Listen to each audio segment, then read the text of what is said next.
सुहाग रात को दुल्हन बनी शोभा से पति ने प्रथम शब्द यही कहे थे, मेरी एक मामी है, वे बहुत अच्छी हैं। हमारे घर में सभी उनकी बहुत तारीफ करते हैं। मैं चाहता हूँ कि भविष्य में तुम उनकी जगह लो। सब कहेंगे कि बहू हो तो शोभा जैसी।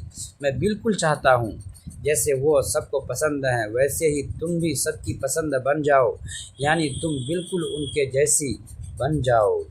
पति ने अपनी धुन में बोलते बोलते एक आदर्श उसके सामने प्रस्तुत कर दिया था। वास्तव में शोभा को भी पति की मामी बहुत पसंद आई। बेहद मीठा बोलने वाली और धीर गंभीर ने बेहद स्नेह से शोभा को खाना खिलाती रहती थी, उसका ख्याल रखती रहती थी। नई वधू को क्या क्या चाहिए सब उनके ध्यान में था। सच है, अच्छे लोग हमेशा अच्छे ही लगते हैं। वाकई उन्होंने सबका मन मोह रखा था। वक्त बीतता गया और शुभा 2 बच्चों की मां बन गई।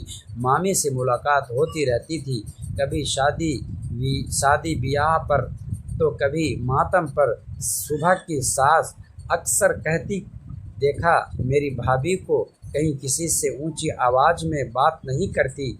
आज तक कभी किसी ने उनको गुस्से में नहीं देखा। शुभा अक्सर सोचती, 2-3 साल के अंतराल के बाद जब कोई इंसान अपने किसी सगे संबंधी से मिलता है तब भला उसे ऊंचे अवसर में बात करने की ज़रूरत भी क्या होगी।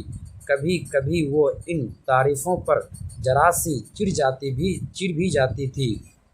एक शाम बच्चों को पढ़ाते पढ़ाते उसने जरा सा डांट दिया तो सास ने तुरंत कहा, कभी अपनी मामी को ऊंचे अवसर में बात करते सुना है?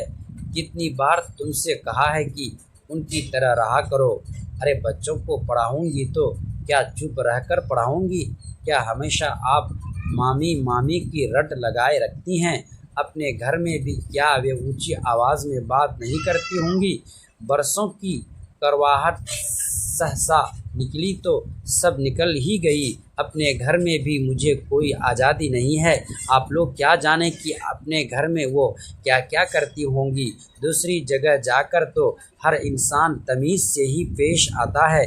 शोभा यह सुनते ही पति ने उसे बुरी तरह से डांट दिया। वो पहला अवसर था जब उसकी मामी के बारे में शोभा ने कुछ अनचाहा कह दिया था।